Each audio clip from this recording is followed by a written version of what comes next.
Assalamu alaikum, j'espère que Kouchi la base. Récemment, il y a eu un débat entre un athée et un musulman, entre Jacques le Fou et Alex Islam. Et ils ont discuté du sujet de la terre plate ou sphérique selon le Coran. Bien entendu, durant ce débat, Jacques le Fou va essayer d'user de rhétorique comme d'habitude pour essayer de bloquer Alex Islam. Sauf que ça va se retourner contre lui. En effet, Jacques le Fou a prétendu que tous ceux qui utilisent Sourate 39, verset 5, il enroule la nuit sur le jour et il enroule le jour sur la nuit, comme étant une preuve que la terre est sphérique, ce ne sont que les coranistes qui utiliseraient ce verset-là. Bon, on va écouter Jack alors. On va écouter Jack ce qu'il a dit hier. Et puis après, je vais enchaîner, vous allez voir.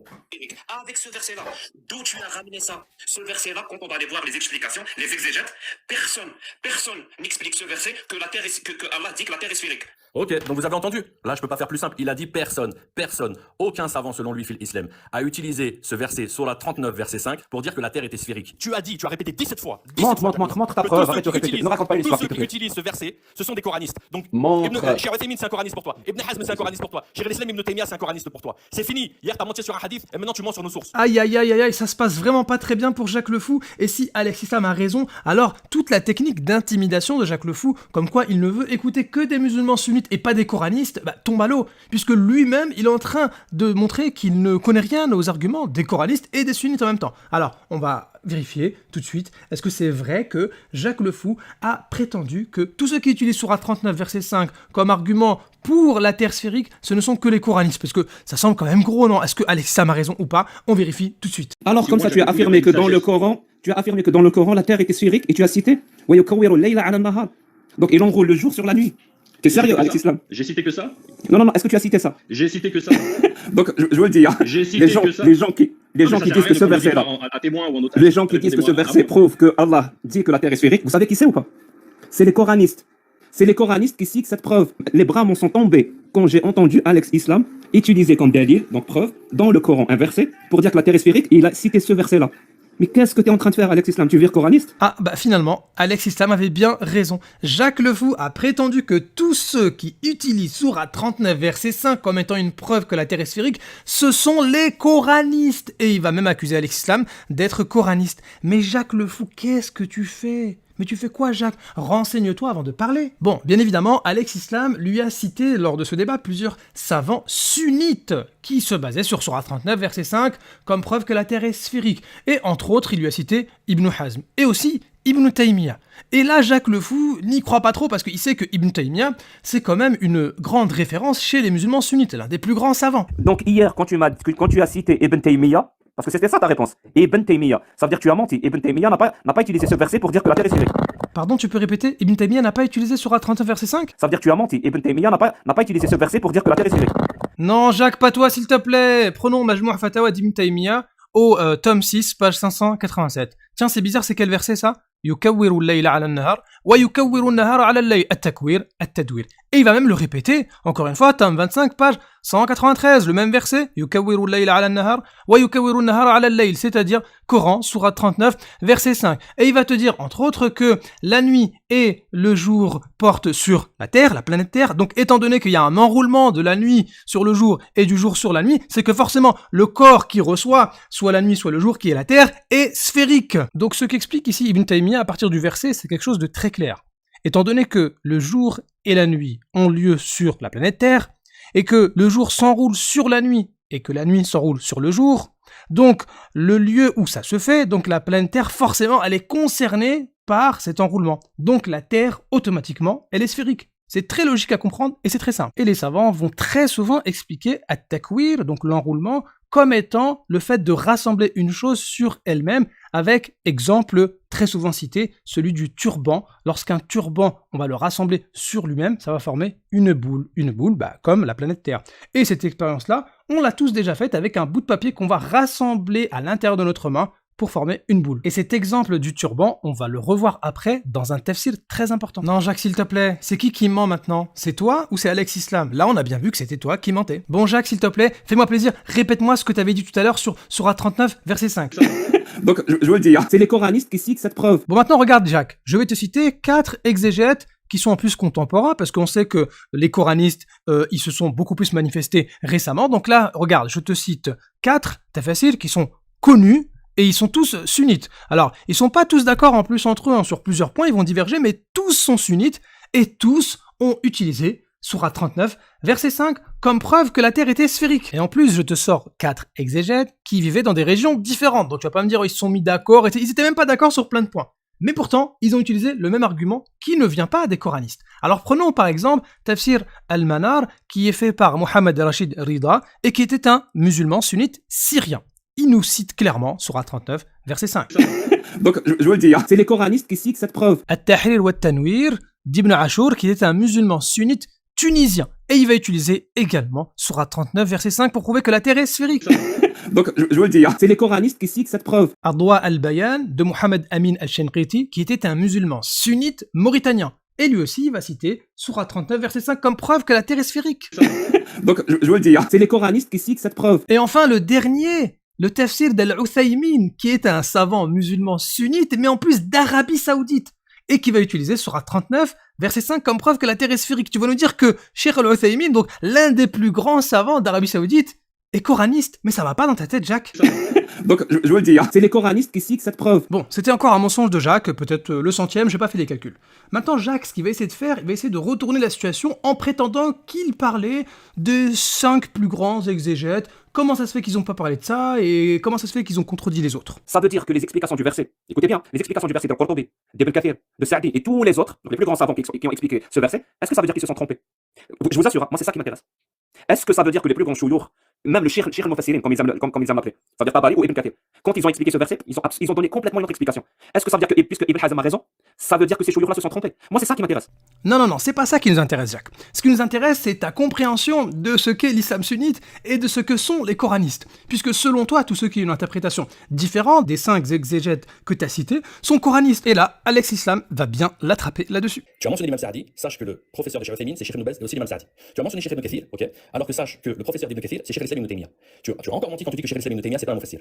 C'est un mufassir, il a même fait un livre comment expliquer le Coran. Et en plus, il est connu parce que sa méthodologie, justement, contrairement à certains mufassirs, c'est d'expliquer le Coran al-Karim par le Coran al-Karim. Et là, Jacques, il est complètement perdu et sa méthode, elle est complètement foireuse. Pourquoi? Puisque les 5 exégètes qu'il a cités, eh bien, parmi eux, on retrouve soit des élèves ou soit des professeurs qui ont utilisé sourate 39, verset 5, comme preuve que la Terre est sphérique.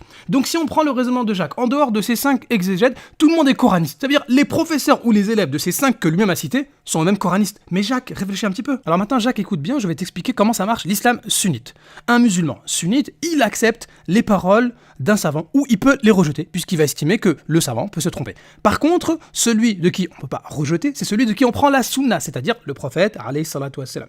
Donc lorsqu'un musulman, il va lire quelque chose dans Tabari, pour lui, c'est pas une vérité absolue. Tabari peut avoir raison, il peut se tromper. Bien sûr, il aura plus raison que nous, puisqu'il a plus étudié que nous. Mais Tabari, c'est pas le seul mufassir, c'est pas le seul exégète, ainsi qu'Ibn Kathir. Les 5 les plus connus, ça veut pas dire qu'il n'y en a pas des centaines d'autres. Alors maintenant, supposons que les 5 exégètes cités par Jacques le Fou aient dit la Terre est plate. Ça change rien du tout. Pourquoi? Parce que leur tafsir, leur exégète, ils l'ont fait du point de vue de la spiritualité ou du point de vue de la jurisprudence, autorisé, interdit. Mais que la Terre soit plate ou sphérique, ça ne change rien du tout. D'ailleurs, qui parmi nous va sortir de la planète dans pas longtemps? Personne. Donc ça change rien à ta spiritualité. Le fait de savoir que la Terre est plate ou sphérique, on s'en fout complètement. Et tellement c'est pas fondamental qu'on va retrouver même parfois des paroles de certains exégètes qui vont dire oui, la Terre est plate, elle n'est pas sphérique. Mais pourquoi? Parce que dans leur contexte, dans le lieu où ils vivaient, ils débattaient énormément avec des philosophes extrémistes qui se caractérisaient par oui, la Terre est sphérique. Donc, en voulant les réfuter, ils ont aussi réfuté le côté la Terre est sphérique, donc ils ont dit la Terre est plate.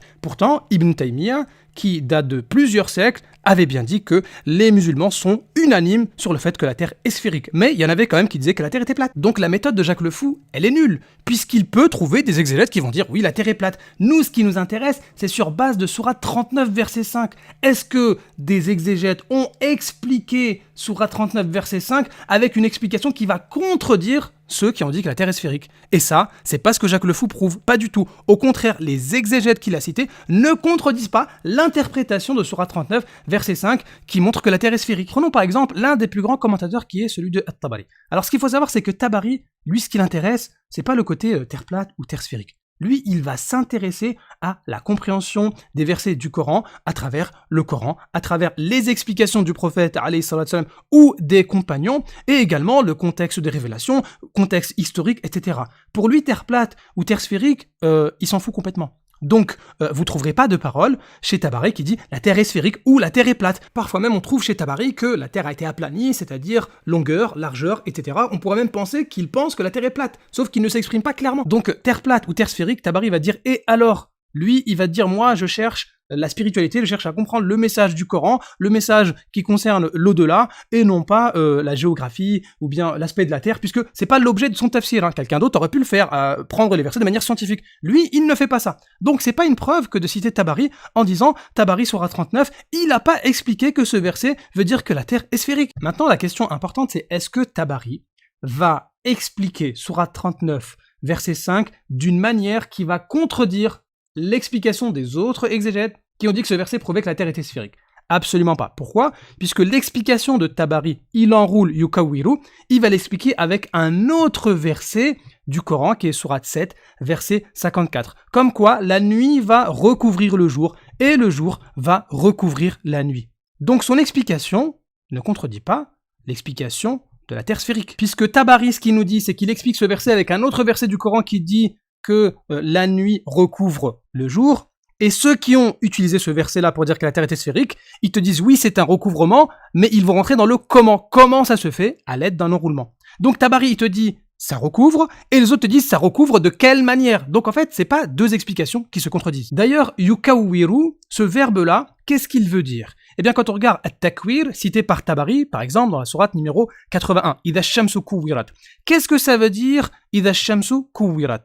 Eh bien, il va nous expliquer en langue arabe qu'est-ce que ça veut dire at-takwir. Et il nous dit que at-takwir, c'est le fait de regrouper ou de rassembler une chose sur elle-même, et il donne l'exemple du turban. Et maintenant, suivez bien, puisque les exégètes, et ça c'est un chaos encore pour Jacques le Fou, les exégètes qui ont utilisé sourate 39 verset 5 pour dire que la Terre est sphérique, eh bien, ils ont utilisé la même base sur laquelle s'appuie Tabari. C'est-à-dire que at-takwir en langue arabe, c'est un rassemblement d'une chose sur elle-même, de sorte à former une chose arrondie ou une sphère, un peu comme le turban. C'est exactement les mêmes arguments. Ça veut dire que finalement, l'argument de ceux qui utilisent sourate 39 verset 5 comme preuve que la Terre est sphérique, il a une base dans le tafsir de At-Tabari. Merci Jacques. Prenons maintenant d'autres tafsirs cités par Jacques le Fou. Par exemple, Al-Barawi, Ibn Kathir et As-Sa'di. Eh bien, qu'est-ce que ça veut dire yukawiru ? Ils vont nous dire l'un recouvre l'autre. Quand on regarde par exemple dans le tafsir de Al-Barawi. C'est-à-dire c'est un recouvrement. La nuit recouvre le jour et le jour recouvre la nuit. Et notez bien que le Coran n'a pas dit la nuit disparaît. La nuit recouvre le jour. Ça veut dire que le jour il est toujours là. Mais il est caché par quelque chose. Hein. C'est un petit peu la Terre sphérique. Hein. Et l'explication du tafsir de Al-Barawi, eh bien, elle est très semblable à l'explication de Tabari. La nuit recouvre le jour, et inversement, l'un prend la place de l'autre, et il va nous donner pareil pour at-takwir, le fait de rassembler ou regrouper une chose sur elle-même, et l'exemple du turban. Même chose pour le tafsir d'Ibn Kathir, il va nous dire l'un recouvre l'autre, et ensuite, il va citer lui-même Tabari, donc Ibn Kathir cite Tabari, avec le même exemple de regroupement sur soi-même, et le turban. Prenons maintenant le tafsir de Cheikh As-Sa'di, rahimahullah, et rahimahumullah ajma'in, parce que parfois quand on fait la vidéo, on oublie un petit peu le respect qu'on doit avoir envers les anciens chouyurs, etc. et tout. Donc ce que je disais, c'est que ici, Cheikh Sa'di, comment il va expliquer ? Il enroule, il va dire l'un va remplacer l'autre. Mais est-ce que cette explication du Cheikh Sa'di ou des autres va contredire l'explication donnée par les autres comme quoi la Terre est sphérique sur base de ce verset-là ? Pas du tout. Pourquoi ? Parce que le même Cheikh Sa'di, il va nous dire ailleurs que la Terre est sphérique. Donc, encore une fois, c'est la preuve que l'explication donnée par ces savants-là de sourate 39.5 ne contredit pas l'explication des autres exégètes qui ont dit que la Terre était sphérique sur base de ce verset. Et en plus, vous voyez ces deux derniers tafsirs, ici le tafsir d'Ibn Kathir et le tafsir de As-Sa'di, comme l'a expliqué le frère Alex Islam, ce tafsir-là, Ibn Kathir, comme Jacques le Fou le reconnaît, ce serait entre guillemets le chef des mufassirin, donc le plus grand des exégètes. Mais lui, là, son professeur, c'est qui ? C'est Cheikh al-Islam Ibn Taymiyyah. Donc on peut pas nous dire que Ibn Taymiyyah, c'est pas un exégète lorsque son élève, c'est le plus grand des exégètes. Donc ça, c'est complètement faux. Le professeur de Ibn Kathir a interprété sourate 39, verset 5, comme étant une preuve que la Terre est sphérique. Et maintenant, quand on regarde l'élève, le plus grand élève de Cheikh Sa'di, c'est le Cheikh Al-Uthaymin. Et l'élève de Cheikh Sa'di a interprété sourate 39, verset 5, comme étant une preuve que la Terre est sphérique. Donc Jacques, non seulement tu te trompes complètement en disant que ce sont les coranistes qui interprètent ça, pas du tout, mais en plus quand tu as essayé de te sauver en disant les exégètes les plus connus contredisent l'autre explication, et ben c'est complètement faux. T'as été réfuté de tous les côtés là. Alors juste pardon pour Jacques et les suiveurs, c'était plus fort que moi, une petite pause méditation parce que des fois trop de réfutation c'est pas bon, donc méditons un petit peu. Et cette méditation là, je l'ai trouvée dans le tafsir d'Ibn Ashur que j'ai cité tout à l'heure. Regardons ces deux versets là qui nous parlent de création et aussi de la nuit et du jour. Eh bien, sourate 39, verset 5, c'est un verset qui a été interprété par plusieurs exégètes et parmi les plus connus comme étant expliqué dans sourate 7, verset 54. C'est-à-dire que l'enroulement, eh bien, c'est le recouvrement. Sauf que c'est pas exactement les mêmes mots qui sont utilisés en arabe. Ici, c'est yukawiru et là, c'est yurushi. Et yurushi, ça vient de yarusha, le fait de couvrir. Donc la nuit a peur du jour. La nuit a peur du jour. La nuit a peur du jour? Mais qu'est-ce que tu racontes? Non, Yarsha, il couvre la nuit, le jour. Ah, tu confonds avec yarsha, c'est un ra. Non mais Jacques, s'il te plaît, tes erreurs en langue arabe, laisse tomber. Bon Jacques, là c'est trop. Tu fais des erreurs dans le Coran, tu fais des erreurs dans le Tafsir, tu fais des erreurs en langue arabe, tu fais des erreurs partout. Alors laisse-nous méditer un petit peu s'il te plaît. Donc ce qui est important à comprendre ici, c'est que sourate 39, on nous parle d'un enroulement, la nuit sur le jour et inversement. Sourate 7, on nous parle d'un recouvrement, la nuit sur le jour, et de manière alternée. Donc ici, c'est un enroulement, et là, c'est un recouvrement. Et bien maintenant, regardons le contexte qui va nous montrer à quel point les mots correspondent bien avec le reste du verset. Eh bien, sourate 7, verset 54, c'est un contexte où on nous parle deux fois de Allah qui est notre Seigneur, votre Seigneur au début et à la fin du verset, et deux fois on nous parle du commandement. Commandement. Donc on est dans un contexte où Allah nous parle de la création comme étant sa création à lui et que c'est lui le dominateur. Et donc comme Allah c'est le maître de tout, c'est en particulier le maître du jour et de la nuit, et on remarque que le jour il va recouvrir, donc il va dominer sur la nuit, et inversement, la nuit va dominer sur le jour. Donc tous les astres, toutes les créatures, elles ont un moment où elles dominent, mais un autre moment où elles sont dominées. Alors que Allah, c'est lui le Seigneur de tout. Ainsi, toute création qui va dominer sur une autre, eh bien, à un moment donné, ça va s'alterner, ça va changer. Et c'est l'exemple avec le jour et la nuit. Il y a le jour, puis la nuit. Il y en a un qui va couvrir l'autre, puis après, ça va être le contraire. Personne ne peut dominer tout le temps. Alors que dans la sourate 39, Allah, il va parler de la création, mais il va ajouter bil haqq. Donc là, ici, on est dans un contexte où Allah, il donne de l'importance à la création. Là, c'était Allah, il a créé la création, et c'est lui le dominateur. Alors que là, ici, Allah, il a créé la création, mais pas pour rien. Donc, on est dans l'importance de la création. Et donc, ici, Allah Azza wa Jal, il donne un détail supplémentaire de ce recouvrement. Comment il est fait? Il est fait à l'aide d'une réalité, à l'aide d'une vérité qui est l'enroulement. Donc, vous voyez à quel point les mots sont utilisés à perfection quand on regarde le contexte du Coran. Et donc, les deux versets-là entrent parfaitement en harmonie. Et d'ailleurs, quand on parle de l'importance de la création, Allah, il nous a créés pour qu'on le connaisse et pour qu'on l'adore. Et vous voyez à la fin de ce verset-là, qui montre l'importance de la création, Allah, il est le puissant et aussi le grand pardonneur. Donc toute personne qui fait tauba, qui demande pardon à Allah, Allah lui pardonne. Conclusion, Jacques le Fou a menti lorsqu'il a dit que ce sont les coranistes qui utilisent sourate 39 verset 5 et que les autres savants ne le font pas. On l'a démontré avec des grands savants. Il a aussi menti en disant oui, Ibn Taymiyyah n'a pas utilisé sourate 39 verset 5, c'est complètement faux. Et il a aussi essayé de s'en sortir en prétendant que les 5 exégètes les plus connus contredisent l'explication donnée par les autres savants. C'est aussi complètement faux. Et d'ailleurs, Jacques, vu que toi, tu confonds musulmans sunnites et coranistes, donc tu ne sais même pas faire la différence et tu viens de le prouver, comment ça se fait que tu vas agresser les musulmans sunnites qui, selon toi, se font passer par des coranistes? Merci, mon pote. Non seulement je vais te faire descendre, mais je vais te bloquer. Parce que je déteste les gens qui mentent. Je mens pas, Merci. je ne mens pas, c'est pas vrai. Laisse-moi terminer et ensuite tu pourras me juger. Non, hé, Jack. C'est qui, bro? Je t'ai bloqué. Parce que, je vous assure, hein, je déteste ça. Les gens qui mentent. Arrêtez de mentir. Si vous n'êtes pas musulman sunnite, pourquoi vous dites que je suis musulman sunnite? Ça sert à quoi? De nous faire perdre notre temps. Non mais Jacques, c'est incroyable, c'est toi qu'on devrait bloquer et faire descendre, puisque ce que tu reproches aux musulmans, tu le fais. Tu mens et tu fais exprès de confondre musulmans sunnites et coranistes face à Alex Islam. Ou peut-être que c'est ça ta nouvelle méthodologie pour critiquer l'islam. La méthodologie. Non, parce que j'ai passé beaucoup d'années pour la perfectionner, pour la développer. C'est pas pour qu'on vienne me dire, les gens l'ont utilisé depuis longtemps dans le passé. Pas comme moi je le fais. Pas de manière aussi efficace que la mienne. Trouve-moi une personne qui a fait la même chose dans le passé. Exactement comme moi. Ah ça c'est sûr que personne, ou peut-être très peu de personnes, ont cité plus de mensonges que toi. Et d'ailleurs, t'avais dit quoi sur la personne dont t'as dit qu'elle était coraniste? Pourquoi vous dites que je suis musulman sunnite? Ça sert à quoi? de nous faire perdre notre temps. Non mais attends Jacques, je comprends plus. Tu reproches aux musulmans de se faire passer pour des coranistes et de te faire perdre du temps. Non, moi je te dis débat. Je t'ai proposé un débat plusieurs fois. Alors ne perds pas de temps et accepte. Fatigué. Alors, Dormir.